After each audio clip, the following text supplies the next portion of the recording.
जारी रखे हुए हैं। और चलिए अब अगली खबर का रुख कर लेते हैं। जयपुर के दूदू में रीको भगाओ, भैराणा धाम बचाओ, ये नारा अब सिर्फ एक आंदोलन का नारा नहीं रहा, बल्कि धर्म रक्षा का युद्ध बन चुका है। अब साधु संतों और लाखों धर्म प्रेमियों ने औद्योगिक विस्तार और घातक प्रदूषण के खिलाफ मोर्चा खोल दिया।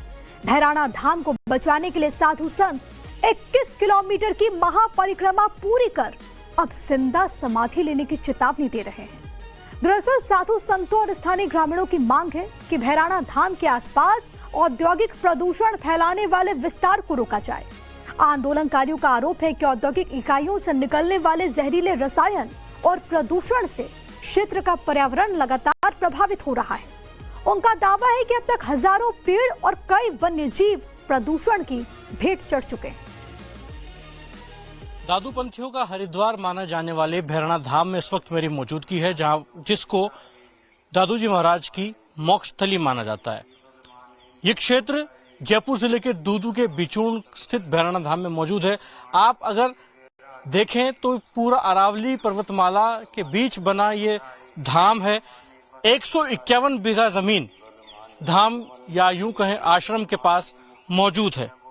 बात जमीन की नहीं है, क्योंकि 151 बीघा जमीन पहले से आश्रम के पास मौजूद है, लेकिन आश्रम के पास जिस तरीके से 800 बीघा जमीन में रिको इंडस्ट्रियल एरिया आ रहा है, विवाद उसको लेकर है कि यहाँ पर प्रकृति नष्ट हो जाएगी, वन्य जीव नष्ट हो जाएंगे, इसलिए इंडस्ट्रीज यहाँ नहीं आनी चाहिए।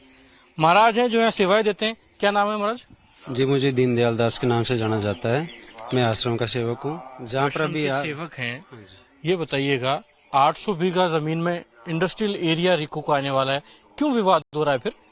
देखो, हमारी जो भावनाएं हैं, हम ये नहीं कह रहे कि भारत सरकार विकास ना करे, विकास होना चाहिए, लेकिन किसी जीवों का घर उजाड़ करके, प्रकृति को विनाश करके आप ऐसा विकास चाहते हो तो हमें ऐसा विकास नहीं चाहिए। क्योंकि यहाँ भैराणा धाम के जो पूर्वज जो संत हुए हैं, उन्होंने हमेशा सदैव परोपकार कर्म करने के लिए, जीवों के कल्याणार्थ ऐसे ऐसे काम किए हैं। आज भी भैराणा धाम में जीवों के लिए दाने की व्यवस्था की जाती है, पानी। और हमारे सहयोगी लखवीर सिंह ने तप कर रहे साधु संतों से भी बात की, जिनका कहना था कि प्रकृति पर्यावरण को बचाने की जंग है, जिसे करने के लिए हमें मजबूर किया गया। आपको सुनवाते हैं। महाराज, काफी गर्मी है, इस चिलचिलाती धूप में आप बैठे हैं, यहाँ अग्नि भी जल रही है आपके पास में, क्या कहना चाहेंगे? क्यों मजबूर होना पड़ा आपको? आप क्यों अपनी चमड़ी जला रहे हैं?